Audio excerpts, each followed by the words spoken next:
Sun Pharma indicative action में 1.5% नीचे 682 के लेवल्स पर ट्रेड करा है। लेकिन अगर इंडेक्स को देखें तो निफ्टी बिल्कुल फ्लैट है अभी 9145 के लेवल्स पर। लेकिन एक और इम्पॉर्टेंट खबर है मार्केट सेंटिमेंट्स के पर्सपेक्टिव से, और वो ये है कि सेबी पी नोट्स के जरिए जो एनआरआईज की इन्वेस्टमेंट होती है उस पर रोक लगा सकती है। और डिटेल समझ लेते हैं, ब्रिजेश मेरे सहयोगी मौजूद है मुंबई से।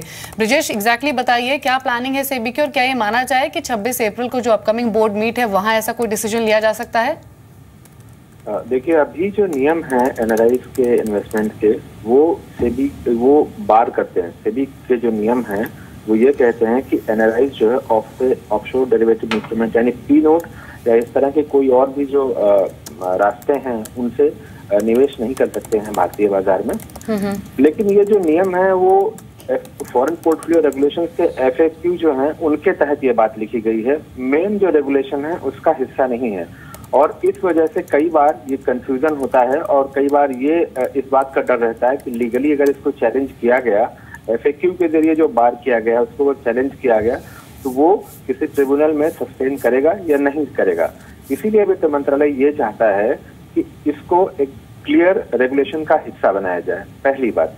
दूसरी बात कि गार के जो नियम 1 अप्रैल से लागू होने जा रहे हैं उसकी वजह से अगर कोई दूसरा रास्ता निकाला गया, पी नोट्स के अलावा कोई और रास्ता निकाला गया, कोई और इंस्ट्रूमेंट नया बनाया गया जिसके जरिए एनआरआईज अगर ये रास्ता खोज रहे हैं तो उसको भी बंद किया जाए। तीसरी बात यह है कि अगर एनआरआईज सीधे तौर पे भारतीय बाजारों में निवेश कर सकते हैं या प्रोडक्ट में जो मार्केट के प्रोडक्ट हैं, म्यूचुअल फंड्स हैं, दूसरे जो रास्ते हैं उसके जरिए अगर भारत में निवेश कर सकते हैं तो उनको पी नोट लेने की जरूरत क्यों है, यानी अपनी आइडेंटिटी छुपाने की जरूरत क्यों है, यानी कहीं पे रॉन्ग इंटेंट हो सकता है तो सरकार उसको कर्व करना चाहती है। इसके पीछे एक वजह ये भी है कि कुछ समय पहले, करीब साल भर पहले जी बिजनेस ने ही बताया था कि किस तरह एक बड़े लिकर बैरन जो फिलहाल देश के बाहर हैं उनके खिलाफ शिकायत आई थी, और एक बड़ी रियल एस्टेट कंपनी के प्रमोटर से जो हाल ही में भी जेल से निकले हैं, एनसीआर एरिया में काम करते हैं, उनके खिलाफ साफ साफ ये यूके रेगुलेटर की ओर से अलर्ट आया था सेबी को, ये लोग दूसरे रास्ते का इस्तेमाल करके भारतीय बाजारों में पैसे लगा रहे हैं और इसकी जांच की जाए। तो जो लूप होल है इनको बंद करना चाहती है सरकार और सेबी। बिल्कुल। चलिए ब्रिजेश, आप इस खबर पर नजर रखिएगा, हम फिर से आपके पास लौटेंगे। लेकिन फिलहाल और एक बड़ी खबर आई है, इंडिया बुल्स रियल एस्टेट ने अपना जो रियल एस्टेट कारोबार है उसका रीस्ट्रक्चरिंग किया है, इसकी घोषणा की है। और इसमें जो सबसे अहम चीज़ है वो ये है कि कंपनी का जो कमर्शियल रियल एस्टेट और साथ ही रियल एस्टेट लीज करने का जो कारोबार है उससे अलग किया जाएगा। जो इंडिया बुल्स रियल एस्टेट है पेरेंट कंपनी, उससे इस कारोबार को अलग किया जाएगा। काउंटर इंडिकेटिव टिक्स में करीब 2.25% ऊपर है, 108 के आसपास। गौरांग, क्विकली, अब ये खैर मार्केट में कुछ हद तक एक्सपेक्टेशन थी भी कि ये कमर्शियल और जो लीजिंग बिजनेस है उसे सेपरेट करेंगे, लेकिन जिस तरह का रनअप इस स्टॉक ने देखा है, देखिए आप 2 साल पहले भी अगर देखते इंडिया बुल्स रियल एस्टेट को तो नोबडी वुड हैव एक्सपेक्टेड कि ये डबल से ज़्यादा चल जाएगा। लेकिन द फैक्ट इज़ 109 के आसपास इस समय है ये जो रीस्ट्रक्चरिंग है इसका ट्रिगर और एक्सटेंड होता देख रहे हैं क्या आप? ऑलरेडी एक रनअप जैसे आप जिक्र कर रहे थे मेद हम देख चुके हैं, और अक्सर बाज़ार में एक कहावत है, buy on rumours sell on news. और अब जब ये स्पष्टीकरण आ चुका है तो ऊपर के तरफ के दायरे और ज़्यादा हो ऐसा हमें नहीं लग रहा है। और हाउसिंग फाइनेंस सेक्टर में और बेहतर कंपनियां जहाँ पर आप निवेश, अभी दीपाली जिक्र करते हैं ग्रुप फाइनेंस का, आज नतीजे हैं, नतीजे काफ़ी अच्छे आएंगे। हमारी coverage LIC, HDFC, Canfin homes, PNB housing finance, Dewan housing finance, काफ़ी कुछ कंपनियां जहाँ पर आप निवेश कर सकते हैं। जी हरी, आपका व्यू क्या रहेगा? IB हाउसिंग, IB रियल, कोई इस खबरों के बीच में कोई स्टॉक आप पिक करेंगे क्या? IB हाउसिंग डेफिनेटली मुझे लुक्स टू बी गुड, क्योंकि मैं ओवरऑल हाउसिंग फाइनेंस स्पेस पे काफी पॉजिटिव हूं। बट यदि आप मुझे ओवरऑल हाउसिंग फाइनेंस सेक्टर का चॉइस दोगे तो definitely IB won't be one of my top picks. और मेरा टॉप पिक्स बहुत महीनों से देवान हाउसिंग, दैट इज DHFL रहा है, and that continues to be my top pick even today. Among the large caps I would still prefer an LIC housing finance to other company. So India bulls housing, it looks good, but then it is not our top choice as far as the housing finance space is concerned.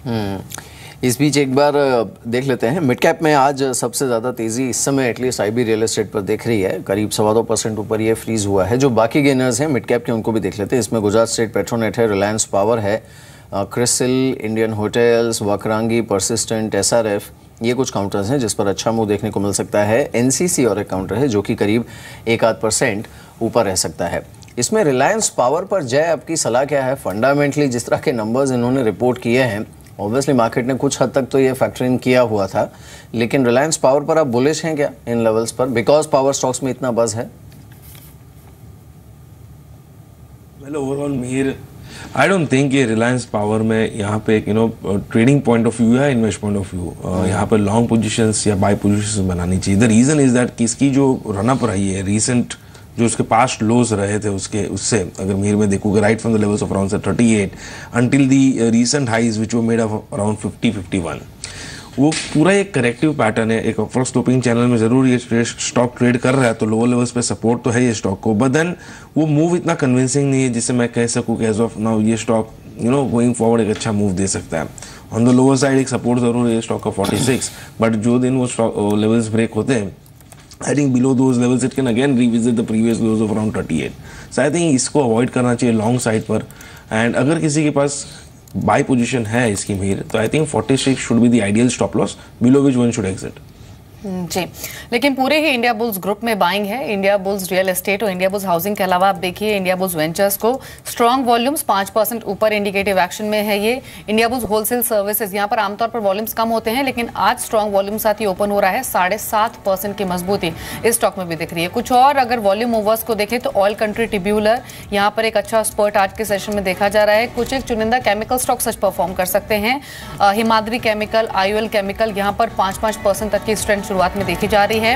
एक fertiliser space से Madras fertilisers, यहाँ भी शुरुआती volumes अच्छे हैं और stock 30 के levels पर ट्रेड कर रहा है। बिल्कुल, चलिए इस बीच बाजार खुला है 5 अंक नीचे, निफ्टी 91444 इस समय, तो 9150 का जो लेवल है उसके नीचे ही निफ्टी ट्रेड कर रहा है। टॉप लूजर है सन फार्मा, 3% नीचे सन फार्मा है इस समय। ITC ये करीब आधे % नीचे है। Zee entertainment, HCL tech, Kotak Mahindra bank और महिंद्रा एंड महिंद्रा, ये कुछ अन्य काउंटर्स हैं जिस पर इस समय लाल निशान देखने को मिल रहा है, लेकिन फ्लैट, और यही एक्सपेक्टेड था भी कि कुछ हद तक फ्लैट ओपनिंग होगी। टॉप गेनर है doctor Reddy's, bank of Baroda, Indian oil और ग्रासिम, ये कुछ काउंटर्स हैं जहाँ पर मजबूती देखने को मिल रही है। इंडिया बुल्स हाउसिंग फाइनेंस और एक काउंटर है जो कि इस समय तेज़ी के साथ चल रहा है। मिड कैप के गेनर्स को देख लेते हैं। मिड कैप इंडेक्स 15-16 अंकों की तेज़ी दिखा रहा है, so once again totally flat, लेकिन इसमें India bulls real estate, Gujarat state petronet, Reliance power, ये कुछ ऐसे शेयर्स हैं जहां पर मजबूती है। NCC और एक काउंटर है जहां पर मजबूती देखने को मिल रही है। इसके अलावा कांसाई नेरोलैक, अपोलो, ये कुछ काउंटर्स हैं जिस पर मजबूती है। लूजर्स को देख लेते हैं। मिड कैप के जो लूजर्स हैं इसमें DCB बैंक टॉप लूजर है इस समय, यहाँ पर 0.25% की गिरावट है। टोरेंट फार्मा, आरबीएल बैंक और स्पार्क, ये कुछ अन्य काउंटर्स हैं जहां पर नुकसान है। NMDC, Ramco cements, TVS Motors और IDBI बैंक, ये अन्य काउंटर्स हैं जिस पर लाल निशान देखने को मिल रहा है। अगर हम ओवरऑल देखें इस समय मार्केट की जो ब्रेथ है वो कुछ हद तक पॉजिटिव है। करीब 700 से ज़्यादा काउंटर्स हैं जो कि बढ़त के साथ इस समय चल रहे हैं, लेकिन निफ्टी बैंक, ये इस पर नज़र रखनी चाहिए। ये करीब 26 एक पॉइंट ऊपर इस समय ट्रेड कर रहा है और इसमें जो टॉप गेनर है वो इस समय है बैंक ऑफ बड़ौदा और पंजाब नेशनल बैंक, ये दोनों काउंटर्स हरे निशान में। SBI और ICICI, ये दोनों करीब 1/4% की मजबूती के साथ ट्रेड करते हैं। जी, एक बार देख लेते हैं फार्मा स्पेस के स्टॉक्स को, स्पेशली डॉक्टर रेड्डी, सन फार्मा और टोरेंट फार्मा, क्योंकि यहाँ पर खबरें हैं। सबसे पहले अगर देखें डॉक्टर रेड्डीज को, तो एक रिलीफ भरी खबर भी आई, कोई ऑब्जर्वेशन नहीं आई USFDA की ओर से। श्रीकाकुलम फैसिलिटी की जांच के बाद स्टॉक 2.5% ऊपर ट्रेड कर रहा है, लेकिन सन फार्मा ये स्टॉक कमजोर है, 2.5% नीचे ट्रेड कर रहा है और ये कमजोरी बनती भी है क्योंकि दादरा यूनिट का जो हाल ही में इंस्पेक्शन किया USFDA ने, उसके बाद 11 ऑब्जर्वेशंस मिलने की खबरें आ रही हैं और US सप्लाईज के लिहाज से हलोर प्लांट के बाद दूसरा बड़ा प्लांट है कंपनी का, इसीलिए स्टॉक 2.25% नीचे ट्रेड भी कर रहा है। टोरेंट फार्मा पर भी खबर है कि 2 प्लांट्स की जांच हो सकती है अगले कुछ हफ्तों में USFDA की ओर से। स्टॉक 1.25% नीचे 1434 के लेवल्स पर ट्रेड कर रहा है। कुछ छोटे स्टॉक्स देख लेते हैं जिनकी हमने बातचीत की थी थोड़ी देर पहले, तो TVS इलेक्ट्रॉनिक्स, ITI और MTNL। उम्मीद तो यही थी कि ये स्टॉक शायद मजबूत ओपन हो आज के सेशन में, वो रुझान बना भी है। TVS इलेक्ट्रॉनिक्स पिछले सेशन में 8-10% के स्पर्ट के साथ बंद हुआ था, अभी 2.5% ऊपर 211 के लेवल्स पर ट्रेड कर रहा है। ITI में भी 3% का उछाल 83.75 के लेवल्स पर ट्रेड कर रहा है। और एक MTNL को भी देख लेते हैं, वहां ओपनिंग कैसी हुई है। MTNL हालांकि 2.5% ऊपर ये स्टॉक भी ट्रेड कर रहा है। तो ये तीनों ही शेयर्स पॉजिटिव खुल सकते थे, ऐसी एक्सपेक्टेशंस थे, उसी के बिहाफ पर ही ओपनिंग हुई। एक बार डी-मार्ट को भी देख लेते हैं, जो कि लिस्टिंग के बाद से एक स्मार्ट परफॉर्मर रहा है और आज थोड़ा सा नेगेटिव बायस देखा जा रहा है। 781 के लेवल्स पर कमजोरी नहीं है ज़्यादा, लेकिन सिर्फ 2 रुपये नीचे ये स्टॉक अभी 781 के लेवल्स पर ट्रेड कर रहा है। पूरे ही IB ग्रुप में बैंक देखी जा रही है आज के सेशन में। एक बार देख लेते हैं इन्फोसिस और TCS को भी, एक जिसके नंबर्स आ चुके हैं और एक जिसके अर्निंग्स कल आने हैं। इन्फोसिस अगर देखें तो अभी 0.5% नीचे ट्रेड कर रहा है 926 के लेवल्स पर, और अगर TCS को देखें कल नंबर्स आएंगे शाम को और स्टॉक 6 रुपये की कमजोरी यानी 1/4% की वीकनेस अभी स्टॉक में दिख रही है। सेंटिमेंट्स ऑलरेडी जो इन्फोसिस के अर्निंग्स के बाद हैं पूरी IT स्पेस में वो नेगेटिव हुए हैं। सभी स्टॉक्स जो हैं वो लाल निशान में ही ट्रेड कर रहे हैं। लेकिन कुछ कैश के गेनर्स को देख लेते हैं, वो स्टॉक्स जहां पर विद वॉल्यूम्स अच्छी स्ट्रेंथ देखी जा रही है। एक आप देखिए भंसाली इंजीनियरिंग, आमतौर पे स्टॉक की बातचीत ज़्यादा नहीं होती है, लेकिन ह्यूज वॉल्यूम्स, स्ट्रॉन्ग स्पर्ट और स्टॉक 12% ऊपर अभी ट्रेड कर रहा है। साथ ही IOL chemical, oil country tubular, इन स्टॉक्स की भी ओपनिंग अच्छी हुई है, वो भी स्ट्रॉन्ग वॉल्यूम्स के साथ। पूरी IB ग्रुप में बाइंग है। एक आप देखिए मनक्सिया इंडस्ट्रीज को, यहाँ भी वॉल्यूम स्ट्रॉन्ग है और स्टॉक 5% ऊपर अभी ट्रेड कर रहा है। तो ये तमाम वो शेयर्स है कैश के जहां पर एक अच्छी स्ट्रेंथ देखी जा रही है।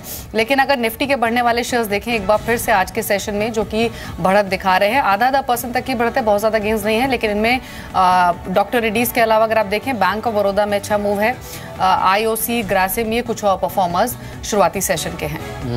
बिल्कुल।